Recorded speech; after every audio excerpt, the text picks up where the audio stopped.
atas hikmah. Memilih seorang yang mendapat sokongan majority ahli Dewan Undangan Negeri untuk menjadi Ketua Menteri. Ini bebanan doa kita. Masih di kesempatan, masih ada 6 hari berdoa. Dan proses membentukkan kerajaan selepas undi pun jangan berhenti berdoa. Sebab berdoa supaya mereka tahu bagaimana bergabung membentuk kerajaan yang baik demi masa depan negeri Sabah. Saudara, kerajaan datang dan pergi. Tapi gereja Tuhan, Yesus katakan kamu garam dunia. Jika garam itu menjadi tawar, dengan apakah ia diasinkan? Tidak lagi guna selain dibuang dan diinjak orang. Kamu adalah terang dunia. Kota yang terletak di atas gunung tidak mungkin tersembunyi. Nah, ayat ini saya petik bila gereja kita menaruh, memang dulu ada tanda, cuma mungkin catnya pudar sedikit. Dan saya sangat bersuka cita. Mungkin ada jemaah yang ketiga orang sudah beritahu saya, Pastor, saya nampak tanda gereja Benlius. Jadi saya tidak tahu ada sebab mereka nampak gereja, mereka datang di sini, saya tidak tahu. Tapi sudah beberapa orang, sebab di sini mengatakan kamu terang dunia. Kota yang terletak di atas gunung tidak mungkin tersembunyi. Lagi pula orang tidak menyalakan pelita lalu meletakkannya di bawah gantang, melainkan di atas kaki dian sehingga menerangi semua orang di dalam rumah itu. Demikianlah hendaknya, ayat 16, bab yang kelima. Terangmu bercahaya. Gereja harus terus bercahaya di tengah-tengah masyarakat, di depan orang, supaya mereka melihat perbuatanmu yang baik dan memuliakan Bapakmu yang di surga. Saudara, bila saya baca ayat ini, saya ingat beberapa bulan ini negeri kita pun mengalami ada musibah bencana alam. Saya tidak ingat, selagi saya 6 tahun di Singapura, tapi selain di Singapura saya di Sabah kan. Saya tidak pernah ingat bahwa perayaan Hari Malaysia dibatalkan, kecuali tahun ini kan dibatalkan kan. Sebab hari sebelum itu, wah banjir sini sana, tanah runtuh, 13 orang meninggal dunia karena akibat bencana alam. Jadi saya rasa kerajaan mengambil keputusan yang baik kan, supaya kalau apa guna merayakan kalau begitu banyak musibah. Seluruh negeri harus memberi perhatian untuk membantu orang-orang yang dilanda bencana alam. Dan kebetulan waktu itu, saya ingat hari berikutnya bermula konferensi pemuda-pemudi. Dan bila saya baca ayat ini, saya tidak tahu sebab saya tidak menyertai. Kalau ada, saya katakan syabas. Alangkahnya baik kalau ada sesi mungkin tengah hari. Ini saya katakan konferensi pemuda-pemudi. Kalau sesi tengah hari, wah dibagikan mungkin 100 pasukan. Pergi 30 lebih pusat pemindahan sementara dan melakukan kebajikan, memberi kepada orang yang lebih susah. Saudara mengerti maksud saya? Waktu itu 30 lebih pusat-pusat, sebab orang rumah dihanyutkan, dilanda banjir, jadi mereka pindah di tempat pusat sementara lagi. Adakah orang Kristen dapat melaksanakan sesuatu? Ayat ini mengatakan, biar perbuatanmu yang baik dilihat bangsa-bangsa. Kadang-kadang kita lebih asyik seronok sendiri. Tidak ada impact, tidak ada pengaruh di tengah-tengah masyarakat, sebab tidak memenuhi keperluan semasa.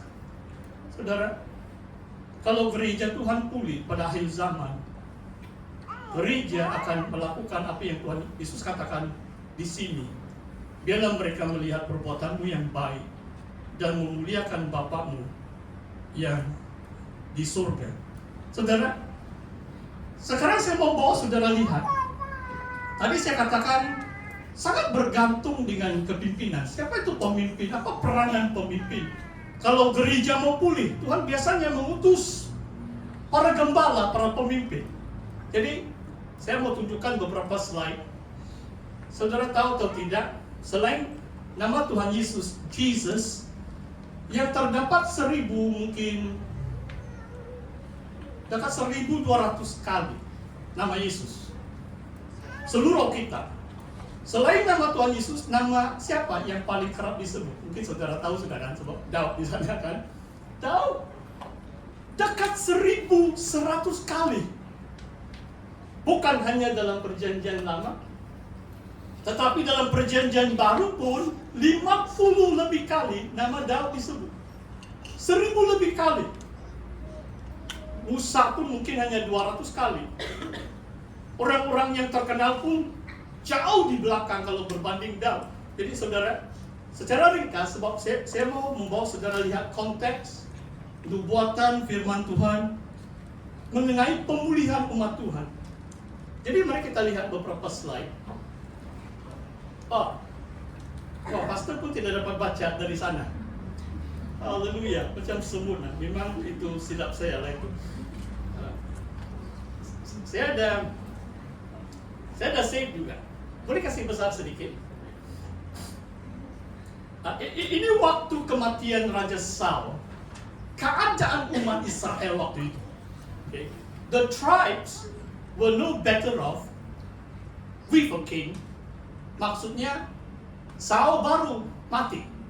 Saudara mesti tahu sejarah 2 Samuel bab 1. Dan kemudian Daud jadi raja kan. Then they had been under the judges. Dengan di bawah Raja Saul sama saja seperti perakit. Maksudnya lemah, umat Israel itu lemah. Still plagued with the Philistines. Sebelum Daud jadi raja pun, setiap masa diserang itu orang bangsa Filistin. Still plagued by the Philistines. Surrounded by hostile people.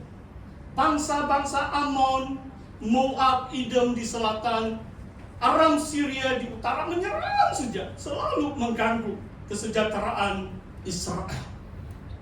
Israel could easily have been destroyed atau simply absorbed among many peoples. Maksudnya Israel boleh hancur, tinggal sedikit saja sisa-sisa. Ataupun mereka pun terserap dengan bangsa, ada 7 bangsa di tanah Kanaan. Mereka begitu lemah sehingga boleh saja absorb, macam diserapkan kepada bangsa-bangsa kafir yang tidak mengenal Tuhan. Apa yang berlaku, saudara? Extraordinary leadership provided by David and his son Solomon led to a remarkable transformation of Israel's fortune.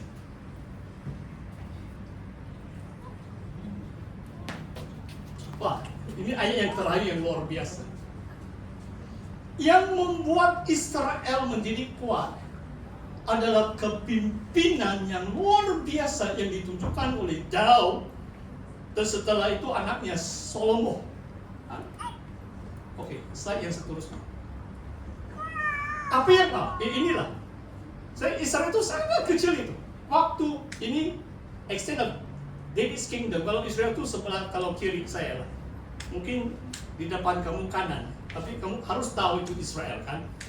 Tapi si Daud berjaya menawan Ammon, Edom di bawah, Aram Syria di utara.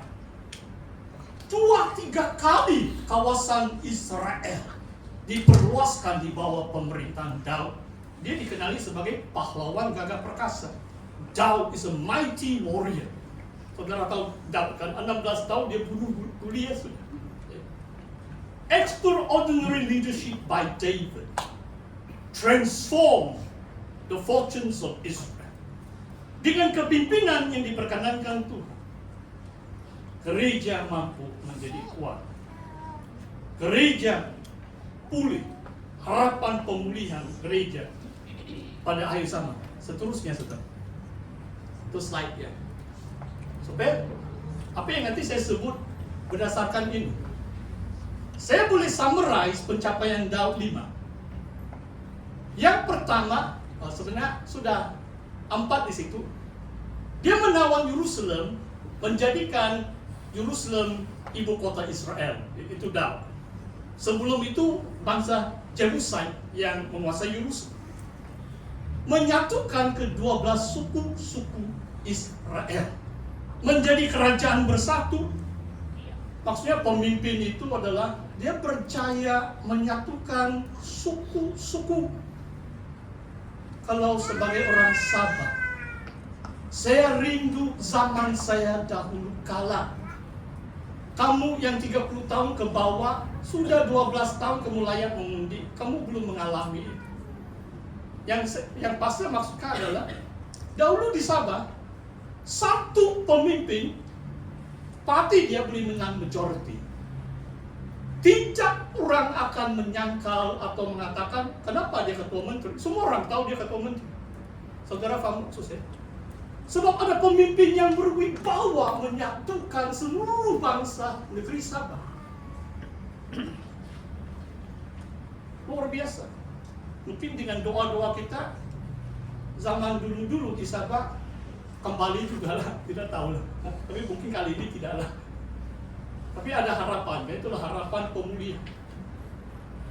Saudara, yang kedua, waktu Daud, dia menjajah bangsa-bangsa, termasuk Filistin, Amon, Moab, Edom, Amalek, Aram, Syria. Secara rohani maksudnya pemimpin, dia harus dapat menjangkau jiwa-jiwa dan bangsa-bangsa yang baru. Gereja Tuhan bertumbuh bila bangsa-bangsa lain dijangkau bagi nama Yesus. Saudara paham maksud saya? Kadang-kadang penginjilan kita saja. Kita saja. Kalau seperti yang pastor pernah beri statistik, kalau KDMR pun di bawah 20% seluruh penduduk negeri Sabah. Banyak suku-suku bangsa-bangsa yang kita perlu tawan bagi nama Yesus. Ada amin, saudara? Sebab Tuhan mau menyelamatkan bangsa-bangsa ini. Gereja perlu kuat. Ada pemimpin seperti Daud yang menjajah menawan bangsa-bangsa bagi kemuliaan nama Tuhan. Kita perlu ada penerobos, a breakthrough. Jangan selesa di lingkungan kita sendiri, tetapi menjangkau. Tapi pastor bukan hanya mau negatif, saya juga mendorong kita. Waktu hari Malaysia baru mungkin 2 bulan yang lalu, berdiri di sini pun mau 20 lebih lelaki dan perempuan yang mewakili suku-suku di Sabah. Banyak bangsa-bangsa yang saya tidak kenal pun ada juga di sini. Saudara, ini cuma permulaan, tapi ini adalah breakthrough. Kita perlu menjangkau bangsa-bangsa yang tidak mengenal Tuhan. Ini kerja pemimpin seperti Daud. Yang seterusnya, saudara, membangun pondok tema Daud, itu tema gereja kita. Apakah peranan utama seorang pemimpin? Membangun kembali pondok Daud adalah Daud yang pertama mengurus ibadah dengan cara yang teratur dan tertib. Pemimpin rohani, dia membawa umat Tuhan untuk menyembah Tuhan. Menyembah Bapa yang dinyatakan dalam Yesus Kristus. Bapa mencari penyembah-penyembah yang sejati.